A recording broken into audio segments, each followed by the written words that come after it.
क्या केंद्र के बाद अब राज्यों में भी लागू हो जाएगी यूनिफाइड पेंशन स्कीम? एक महत्वपूर्ण जानकारी हमारे सभी सरकारी कर्मचारियों के लिए। तो खबर के अनुसार यूपीएस लागू करने को केंद्र सरकार का दबाव। क्या ये खबर है? जानने के लिए बने रहें इस वीडियो के लास्ट तक। एक तरफ जहां केंद्र सरकार ये ऐलान कर चुकी है कि 1 अप्रैल 2025 से केंद्रीय कर्मचारियों के लिए यूनिफाइड पेंशन स्कीम को लागू कर दिया जाएगा, तो इसी को लेकर केंद्र सरकार के द्वारा कई राज्यों पर दबाव बनाया जा रहा है, जो कि इस खबर में बताया गया है। तो किस तरीके से केंद्र सरकार के द्वारा ये दबाव बनाया जा रहा है कि यूनिफाइड पेंशन स्कीम को लागू किया जाए। वीडियो में आगे बढ़ने से पहले आपको बता दें कि किसी भी सरकारी आदेश की कॉपी प्राप्त करने के लिए आप हमारे व्हाट्सएप और टेलीग्राम चैनल से भी जुड़ सकते हैं, जिनका लिंक इस वीडियो के डिस्क्रिप्शन में दिया गया है। और सरकारी कर्मचारियों के लिए सबसे बेहतर पेंशन योजना के बारे में आपकी राय कमेंट बॉक्स में जरूर लिखें। तो हिमाचल प्रदेश में यूनिफाइड पेंशन स्कीम यानी कि यूपीएस को लेकर केंद्र सरकार ने एक बार फिर राज्य सरकार को पत्र भेजा है। केंद्र सरकार ने अपने पत्र में कहा है कि इस मामले में राज्य सरकार अपना रुख स्पष्ट करे कि क्या वो अपने कर्मचारियों को यूपीएस लागू करना चाहती है या फिर नहीं। पिछली बार भी एक पत्र भेजा गया था और उस पत्र में केंद्र सरकार की तरफ से ये कहा गया था कि राज्य कर्मचारियों का एनपीएस का जो पैसा है उसे केंद्र सरकार नहीं लौटाएगी।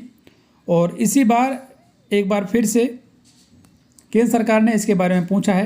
केंद्र सरकार ने हिमाचल प्रदेश को एक बार फिर पत्र लिखकर यूपीएस लागू करने की बात दोहराई है।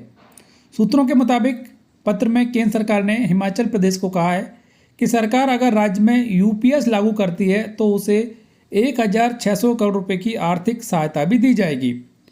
तो आप देख सकते हैं काफ़ी ज़्यादा पैसा यहाँ पर केंद्र सरकार के द्वारा राज्य को दिया जाएगा यदि वो ओल्ड पेंशन स्कीम की जगह पर यूनिफाइड पेंशन स्कीम को लागू करती है।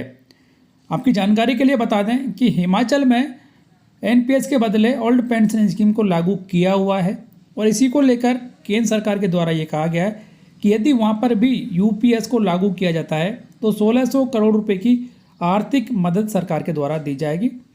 इससे पहले भी केंद्र सरकार इसी संबंध में राज्य सरकार को एक चिट्ठी लिख चुकी है, लेकिन राज्य सरकार केंद्र के दबाव के आगे नहीं झुकी थी।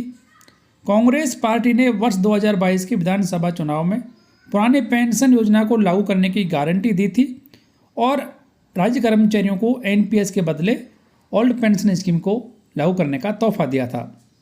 और चुनावी घोषणा को पूरा करते हुए कांग्रेस सरकार ने पहली ही कैबिनेट बैठक में 1,36,000 कर्मचारियों को ओल्ड पेंशन स्कीम का फ़ायदा दिया था, जिस पर केंद्र सरकार ने हिमाचल प्रदेश पर कई तरीके की आर्थिक पाबंदियां लगा दी थी।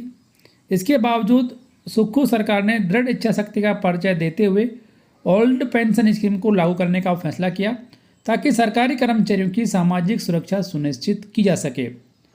तो इसी को लेकर एक बार फिर से केंद्र सरकार ने राज्य को पत्र लिखा है और यूपीएस को लागू करने का ऐलान किया है। ओल्ड पेंशन स्कीम को ख़त्म करने का भी सुझाव दिया है। पुरानी पेंशन लागू करने के बाद केंद्र सरकार ने हिमाचल प्रदेश की ऋण सीमा में कटौती करते हुए 6,600 करोड़ रुपए तय किए थे। इसके साथ ही बाह्य सहायता प्राप्त परियोजनाओं के लिए 3 वर्ष में कुल 2,900 करोड़ रुपए लेने की सीमा तय की गई है, जबकि पहले इसके लिए कोई सीमा तय नहीं थी। एनपीएस कर्मचारियों के करीब 9,000 करोड़ रुपए केंद्र सरकार के पास फंसे हैं। कांग्रेस सरकार बनने के बाद हिमाचल प्रदेश ओपीएस को मूल रूप में लागू करने वाला देश का पहला राज्य बना है, जिसी को लेकर केंद्र सरकार के द्वारा दबाव बनाया जा रहा है और ये कहा जा रहा है कि यदि यूनिफाइड पेंशन स्कीम को लागू किया जाता है तो राज्य को आर्थिक मदद दी जाएगी और जो पाबंदियाँ लगाई गई हैं उन्हें भी हटा लिया जाएगा।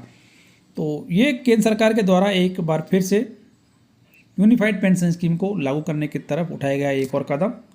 इसके बारे में आपकी राय कमेंट बॉक्स में ज़रूर लिखें। इस वीडियो को लाइक करें, शेयर करें आपके दोस्तों के साथ।